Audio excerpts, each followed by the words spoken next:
Good morning. And for those of you in other countries, really good morning. I'm not sure how many of you are joining us from the States, where it's very early, but if you are, welcome. It's the 11th Bold Strokes Book Festival. This year it's the Bookathon UK, which is very exciting, and it goes along with kind of our sister events, which are also happening virtually all over. And we've got 2 days of authors and panels and chats and discussions and books, and it's going to be absolutely fantastic. So I hope that you'll register over on the Bold Strokes website, where you can have a look through the various panels and see what's going on all weekend long. We've got various authors joining us from both the UK excuse me, and America, and we've also got Amsterdam and Belgium. And where are you going? Brooke. Me from Sweden. So yes. and from Sweden. So we hope that you will join us, and at the end of every session we'll let you know what the next session coming up is and what time that's at. So Gunn and I are kicking off the festival with a chat, with a bit of conversation, which is exciting.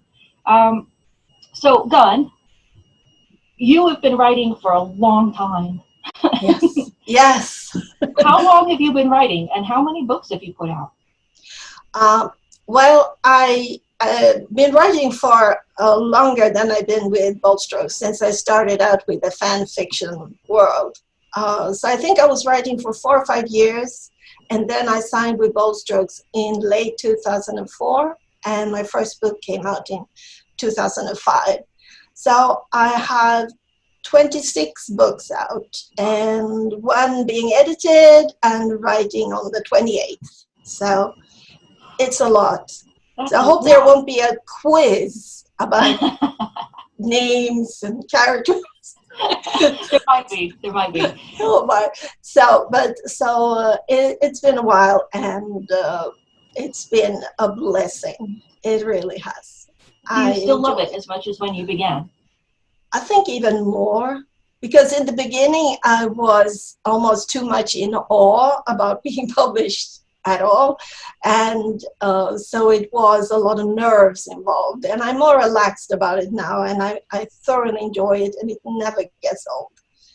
And sometimes people ask me, how can you think up all the stories? And I have problems choosing from everything in my mind.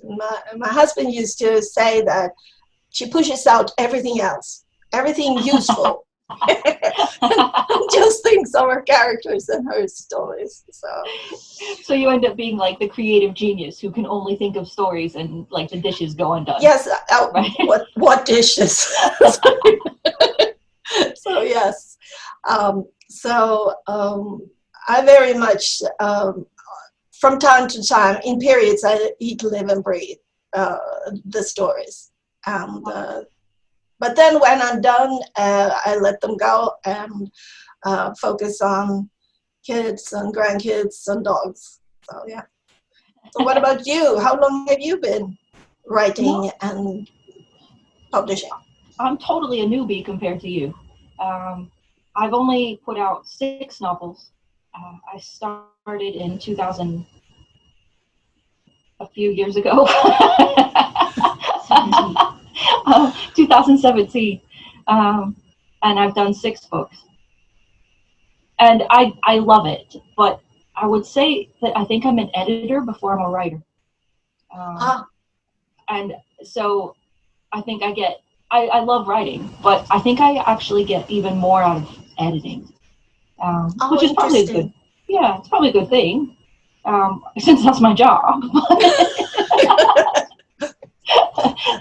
It helps. So, I mean, I love it. But I've worked for BSB as an editor for over a decade now.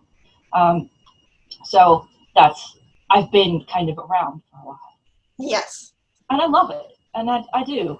I don't think my creative process is quite yours. I get really easily distracted, like a dog chasing a squirrel. It's anything will take my attention away. Okay. So, so what do you write? Like, tell readers who may not know what you write, what you do. Oh, I'm sure there's a lot that don't know. So I write sort of every other book is a contemporary romance, and then every other book is science fiction, preferably the space opera type, mainly. Maybe with the exception for the last book I wrote, Lunar Eclipse, that had almost a little bit of fantasy tendencies, which as a Star Trek fan is almost a no-no, but it had to be written. So so that's mainly what I write. What about you? Right. And so do you like intentionally go from one genre to the other then? Like you plan that out? Yeah, I think it suits my creative process in that it feels fresh the whole time, because then it'll be a year since I wrote one genre, because I usually have a book out every 6 months. And so back to back might be, I've always feared anyway that it would be a little same old. So I always have a romance brewing in my head when I'm writing sci-fi and vice versa. So it'll be interesting, because once I've written this book that I'm writing now, that is due July 1st, I'm not sure how that's going to happen, but it is. So after that, I have a trilogy, a sci-fi trilogy, and I want to write that in a stretch, because I think it'll be a more homogeneous thing. If I'm afraid I'll lose my momentum if I don't, since it's not a series, it's a trilogy, and I think there's a difference. Yeah. In my head it is anyway. Yeah. So, but other than that, switching back and forth keeps it new and fresh for me. I like that. That's very cool. Like what you were saying about the trilogy, that's where I started, was with a trilogy. And I think you're right. There's a continuation in it. Yes, the Fury trilogy. Yeah. Yes. Yeah. And to keep that momentum going, kind of on that huge story arc that you're working on, I think it does make it quite different from series. Yes, I think a break there to do something entirely different. I would be afraid of losing the feeling for the characters, because when I write like the sci-fi series I've done, it's been a story arc, but it's been different sort of people in every book. Even if the old people tagged along from the previous book, the focus is on new characters in the books.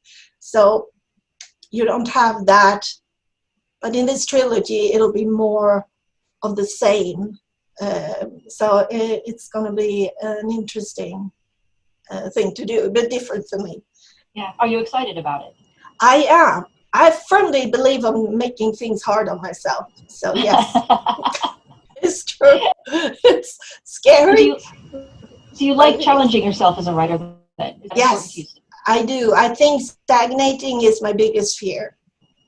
And that's why when we listened to Radcliffe last week and we talked about tropes and so on, that was very reassuring. So because I am afraid of stagnating, of becoming too much same old, same old. And I mean, given that you always have new ideas in your head, it seems unlikely that you'll stagnate.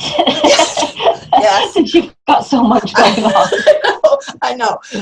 It's true. I hope I'll be able to think of new concepts and new ideas, but still be sort of true to the readers who's been there all along, who's been so supportive and has been so wonderful in their comments.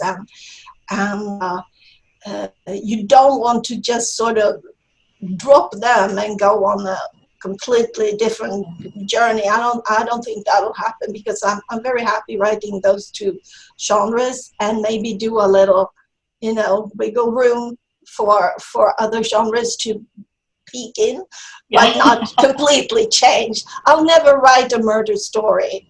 I couldn't. I don't think I could. So that won't happen. I don't think. Yeah.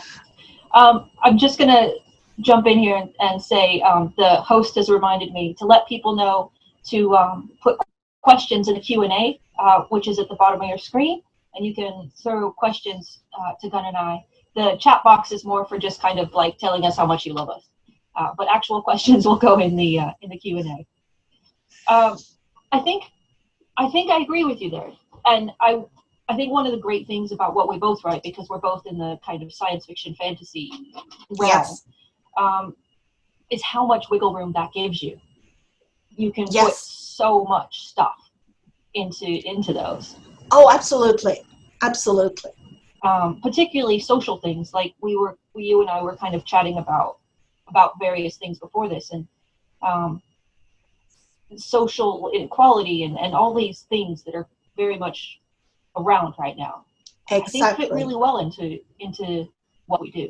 Yes, because you can really put like the emphasis on it, and when you approach it from a different way, like it's for instance, a different planet, like my series, the Exodus series, where on this planet there are the regular people, like you, me, and everyone, and then there are those that are like mutants with all these abilities that scare the living daylights out of the real people to the degree that they are leaving. I mean, they build this big mother of a ship and they leave. But of course, some of the mutants come along and there are other issues going on.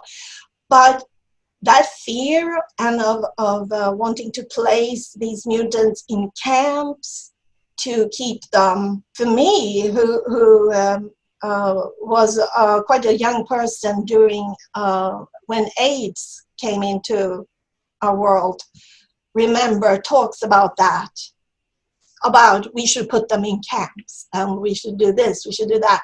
So I have all these ideas and I try to switch them around and not be, like this, but you don't want to beat people over the head. But maybe if you could just one person that makes a connection, that'd be wonderful. But I mainly write for entertainment, so I'm not trying to teach anyone anything really, but it means a lot to me to be able to bring it into it. Yeah. How do you feel about it when you do? Yeah, I agree. I think you've got it exactly right. That's, for me, I like playing with the big issues, but in a way that doesn't say you should listen to me. Close. Yeah, and it's not a textbook, right? Like, it's supposed to be entertaining. Yes. And if somebody walks away with something and thinking about it, then awesome. That's awesome. Fantastic. I mean, Chosen is about climate change and kind of looking ahead and what could happen and who gets to say who lives and dies. Yeah. And who stays behind to try to help. So kind of bigger ideas, but in kind of a fun adventure type thing. So what people take away with that is obviously completely up to them, right? Yeah, and I actually think that when you do deliver it in the entertainment form, that some people who might be, totally put off, and when it comes to something that maybe reads as much more heavy and much more facts and figures and all that, but maybe it plants a seed at least, maybe, and in a non-threatening, entertaining way, hopefully. Yeah, so exactly. Yeah, I've also touched on environments and bullying. In a couple of books I've had bullying, because that's a topic that's close to my heart. So because it changes a person forever, and it's something I think that if we haven't been bullied ourselves, we know of someone who's been. So I think a lot of people can recognize themselves or their loved ones in that.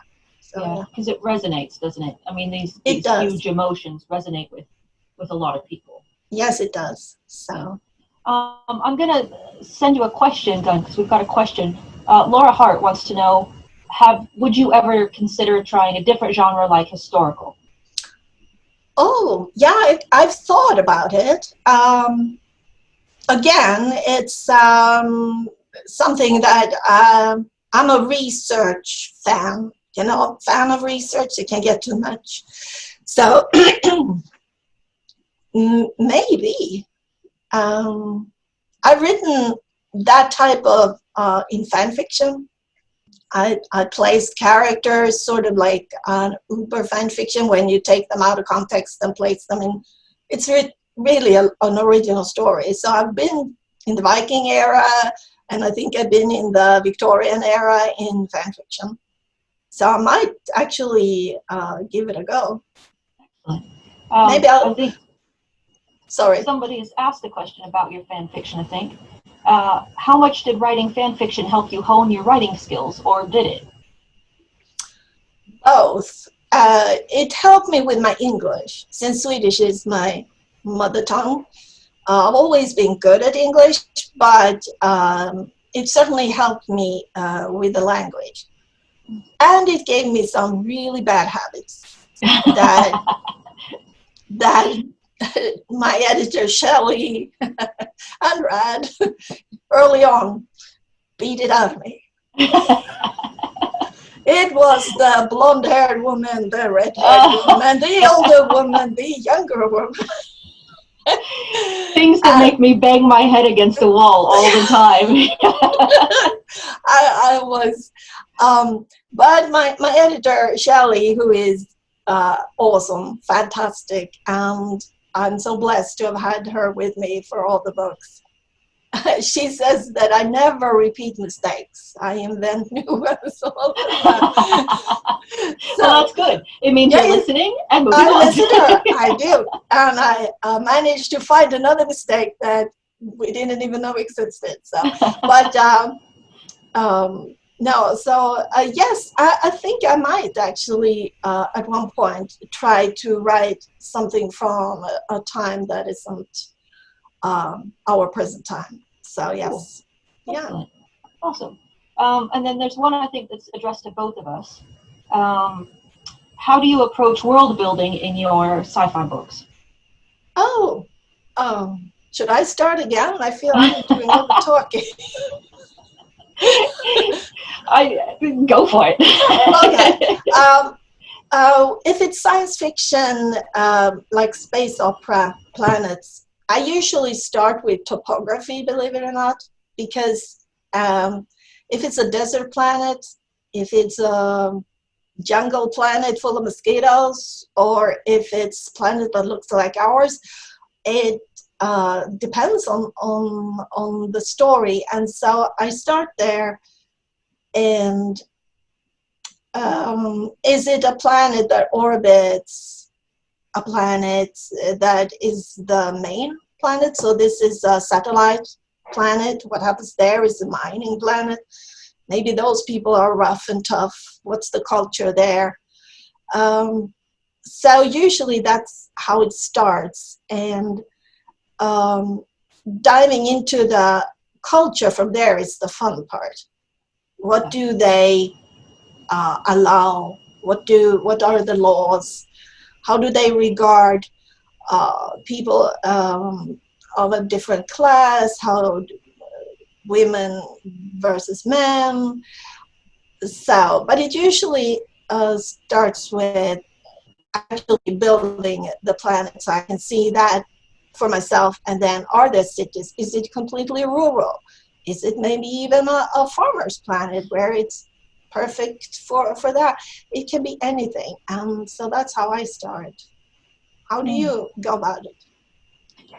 Yeah, I think quite similarly, actually. I like topography as well, and thinking let's start with kind of what it looks like, and then kind of go out from there. And like you say, I think your topography is really intertwined with your characters, because Yes. it has to match. Yes, exactly. So my last book, Changing Course, which is the one that came out in November, is pure sci-fi, on another planet kind of thing. And it actually came to me in a dream. the overall idea Oh came to me yeah. in a dream, which was awesome. I've had it happen twice. Chosen was the first one that came to me in a complete story from beginning to end, conflict, character. Oh wow. It was amazing. And I woke up and I didn't like the way it had ended, so I went back to sleep and made it end a different way, which is really cool. And changing course came to me in a similar way. So I already had a visual of it, which was quite useful. But I think for me, as soon as I've got the topography and I've my main characters, then I start to think about the big issues, the social issues, the equality things, and for me, that in that book in particular, a big part of it. So how can I show the equality things using the topography and using the different cities that the character travels through? Yes. That is, yeah, it sounds very similar to how I think about it. So we have the same approach, I think. I once dreamt about someone crying blue tears, and that gave birth to the entire Supreme Constellation series, those 5 books for dreaming about someone. So I didn't get the whole thing, unfortunately. That would have been awesome. What the? But the blue tears, and that made me think, why would someone cry blue tears? Yeah. That would mean they'd have blue blood cells instead of red. And why would they have that? And that made me go like zoom, and that's the first manuscript I sent to Bold Strokes. So good thing I did dream about those tears. Who knows what would have happened if I didn't? So the subconscious is amazing, isn't it? It is. Okay. And so looking at the questions here, 2 people have asked about my editing. So does your editing hat get in the way of being creative, or do you find it more challenging because you go into editing mode? No. How's that for a simple answer? I do have to separate them.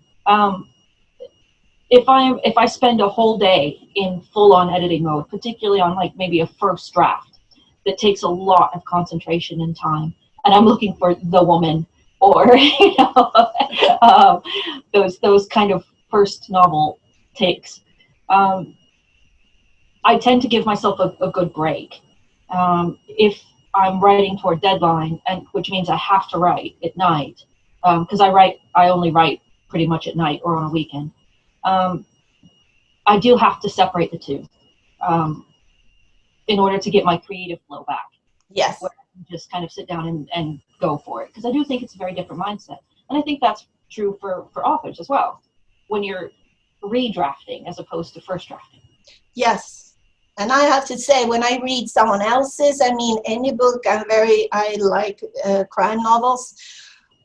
Sometimes it brings me out of the book because my mind will go, Shelley would never let me get away with that. What is going on? That's so true. That's so true. Then I have to sort of ruin reading.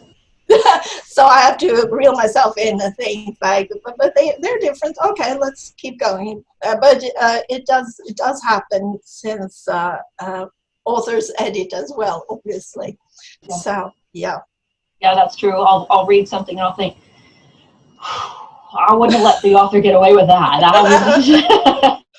And they're like a multi-million selling author, and I'm like, no. I know. Like, did they sleep on the job here? What happened? Yeah. Like, I'm gonna tell Neil Gaiman that he should have written this differently. I know. Let's see. Carrie Hunter has asked me, you recently said you were working on a project for love. Can you tell us what that's about, or is it a big secret? It is not a big secret. I am taking a little bit of a break from my lesfic stuff to work on a passion project, which I think goes back to what we were saying about, do you still enjoy what you're writing? This passion project has been in my head for a while now. It's Greek mythology, so I'm going back to my first love, my main love, and telling the story of Medea. who was kind of our very first female serial killer back in ancient Greece. So Oh, I'm having fun with that. And again, topography and world building, because we don't actually know what the topography was in 3000 BC.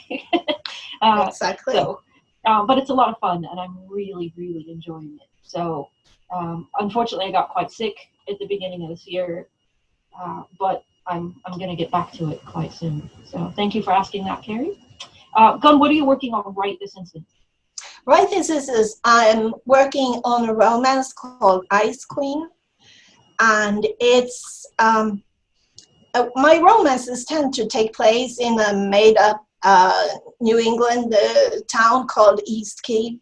So it's not a series, but all characters tend to show up, and it seems like most readers really like when they have some cameos from older characters. So this story is about one wealthy woman and her teenage daughter. She's 14, the daughter, and a school counselor who connects with a daughter who is not happy where she is. And the two women, the school counselor and the wealthy woman there, butt heads a lot in the beginning because the mother feels like she's being questioned about her parenting skills. And the school counselor, she's only trying to help, so she doesn't quite see it that way. So and old characters will show up, be helpful one way or another. So yes. Awesome, that's cool. How'd you choose the title for it? Because the external, what you see on the outside on the wealthy woman, her name is Susanna, is that's very much her reputation. She is very successful with her businesses and quite famous since part of her business has to do with fashion and makeup and so on. And to see that there is so much more beneath the exterior. So that's why. And it turns out, I mean, when you read the book, you'll see that even the school counselor, who is very happy-go-lucky, giggly, and extrovert, she has a core that's surrounded by some protective eyes as well because of what's happened to her in her past. So you can have an icy exterior, or you can have a protective core around your heart that could be perceived as ice to some. Yeah. So yeah. That sounds lovely. Very nice.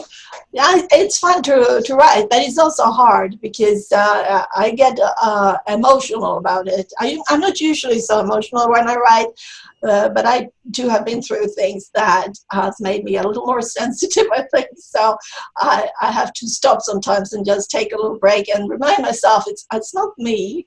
This is not about me. But that's really good, isn't it? I mean, is it Robert Frost maybe, who said no tears in the writer, no tears in the reader. And I think that's a lovely kind of idea that if you feel it, it's going to come across on the page. That's what I hope. I really hope so. So we'll see what Shelley says in July. Let's see. Somebody's asked, for someone that doesn't read sci-fi, what books would you recommend to start with? If it comes to my books, I would recommend Lunar Eclipse, my latest one, since it's a standalone. You don't have to invest in having to read like 4 or 5 books. It's a standalone, and it has less techno mumbo jumbo that some people fear that because they feel they won't maybe get it or it's going to be difficult. And I'm just saying, I'm a Swedish person writing in English. My English isn't difficult, I promise. It's not. And I think, and since it has an element of fantasy and it's very character driven, but also adventurous, it's adventure, I think that'd be a good book to start with if you want to read sci-fi online. Yes. Nice. Do you have a favorite sci-fi author that you go to kind of just generally? When it comes to, if you take a broader speculative fiction, one of my absolute favorites is, because my son got me hooked on zombies. I don't know what happened because I don't really, if we watch Walking Dead, I use the bathroom if it gets too much because I'm like, oh, I gotta go. But in written form, the author Mira Grant, who's written the Newsflesh series, it is so brilliant, I can't even begin to say it. It's all her books are amazing. She has written novellas in the same world, and she's taken a whole new take of it. And also her Symbiont series, it's awesome. So I think she is my current favorite when it comes to sci-fi speculative fiction. Nice. How about you? Let's see. I've only written one actual sci-fi, which is Changing Course, which was my latest novel. So if you're going to start with one of mine, that would be the one to start with. Where will we go? The rest of mine are fantasy based, except for Chosen, which is dystopian fiction. So yeah, Changing Course is mine.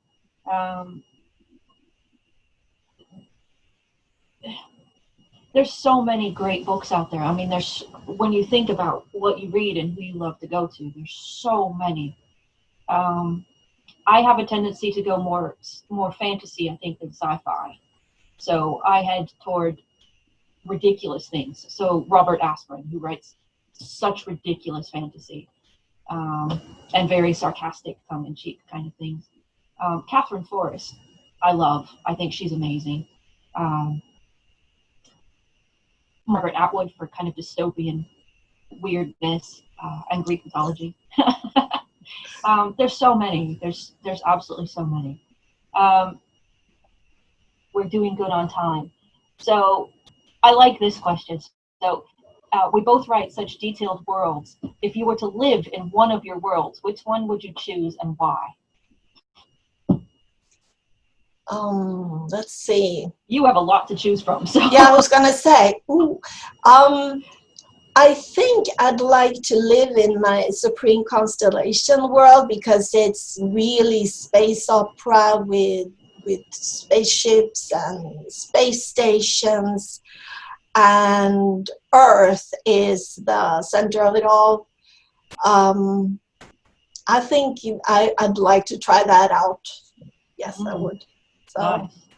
I think I would go for the fairy tale world. So Spinning Tales, which was my book before Changing Course, is about fairy tales. And there's this house, this little cottage on top of an apartment building in New York. And it actually exists. And this is kind of where the idea came from. Like, who built a cottage on top of an apartment building? Why would you bother? So obviously it has to be fantasy based.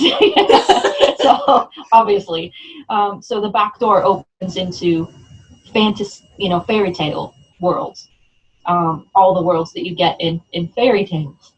Oh, so yes. You can travel to Swedish fairy tales, or you can travel to kind of fairy tales based coming out of Nairobi or Ireland. And I love that idea. I love the idea that you could walk through a door and see fairies or trolls or gnomes. Or I'm such a little kid, but so I think for me it would be that I would go off and play with unicorns. Oh, I think it sounds awesome. I think it sounds awesome. I mean, I think you're supposed to be like pure and virginal to do that, and I think I might be past that. But I'm sure they'll make an exception for you. Oh, thank you very much. Let's see, what else do we have? Do you ever write a character based on a real person, or discover that you're writing about somebody and you think, ooh, that's like right next to your real life.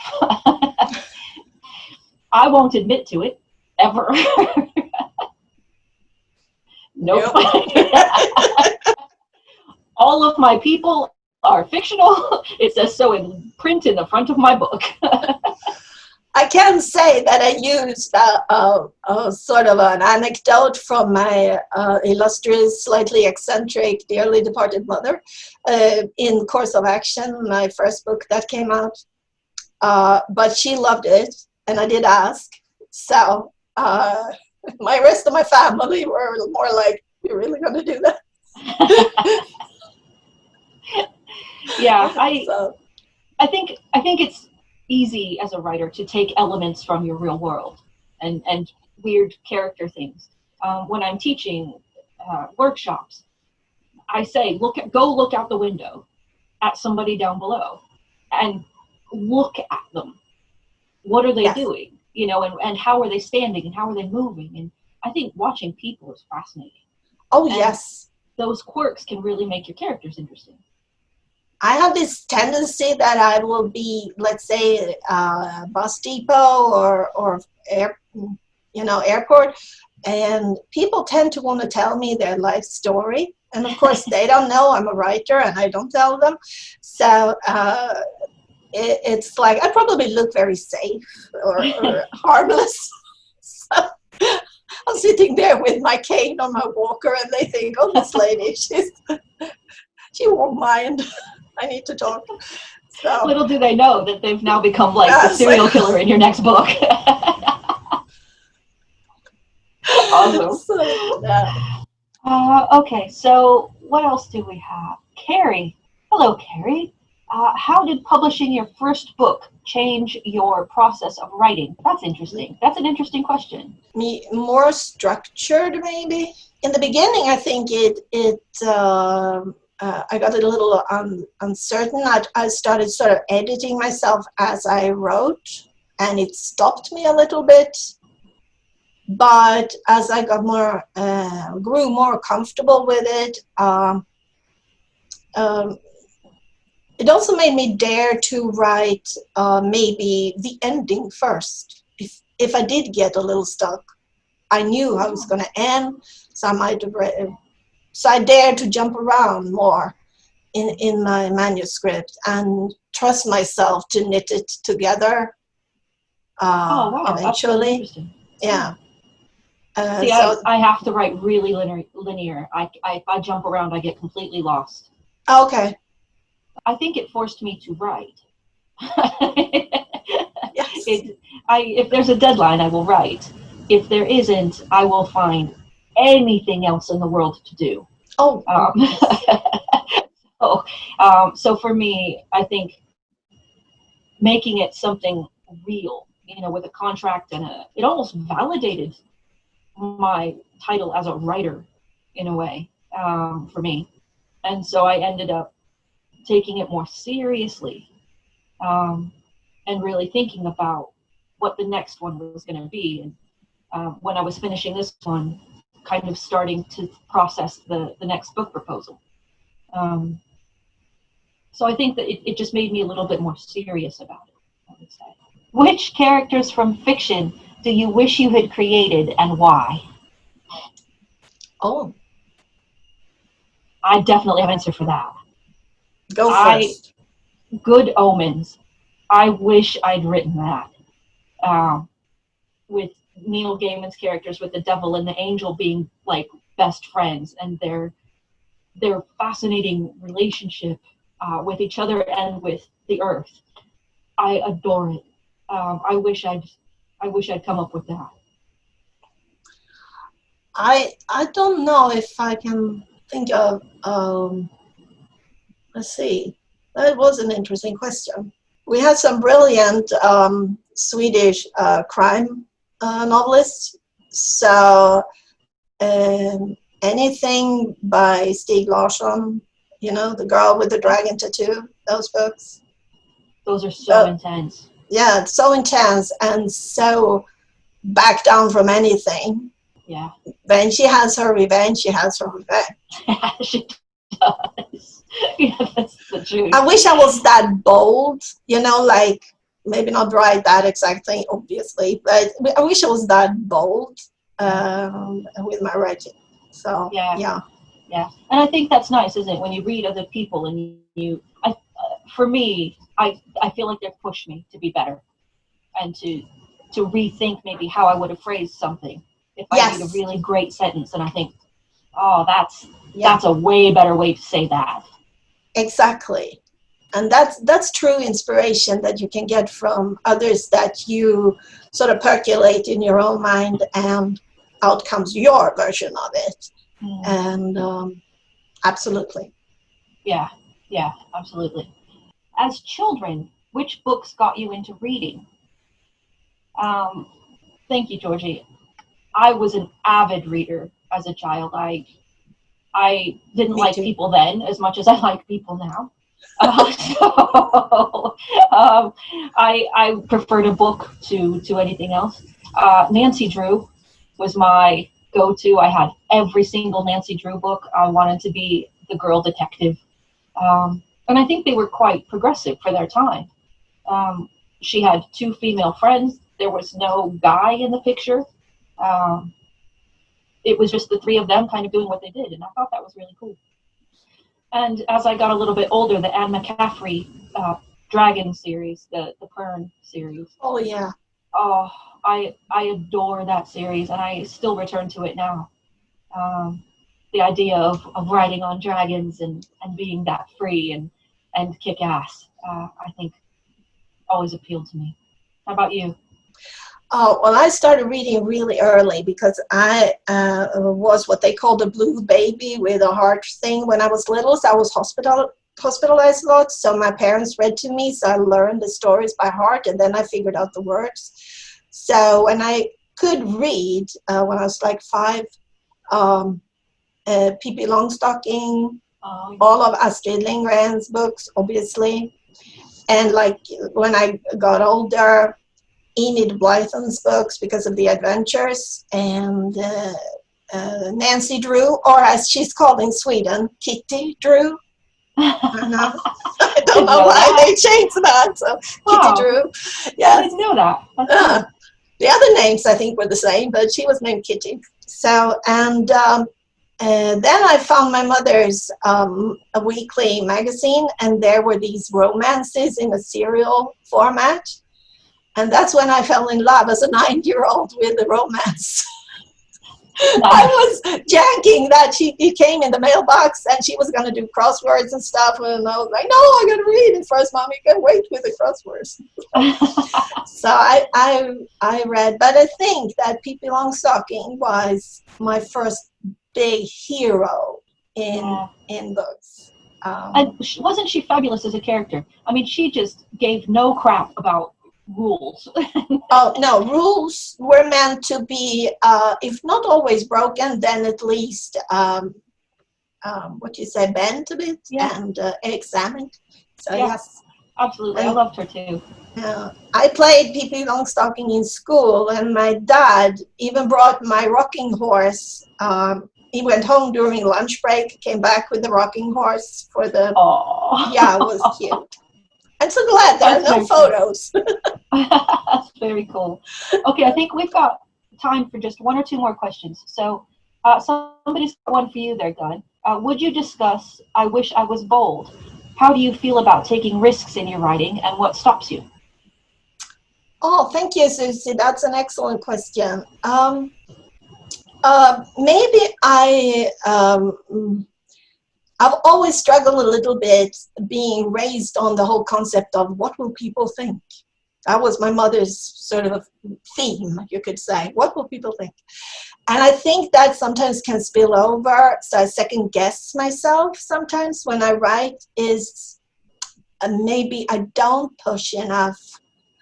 But I think I've gotten better at writing what I really want to write and not conform. Um, that was one thing as a new writer, the whole concept of format and like you're supposed to have the conflict. all these steps, and I think I became Pippi Longstocking because I was like, why?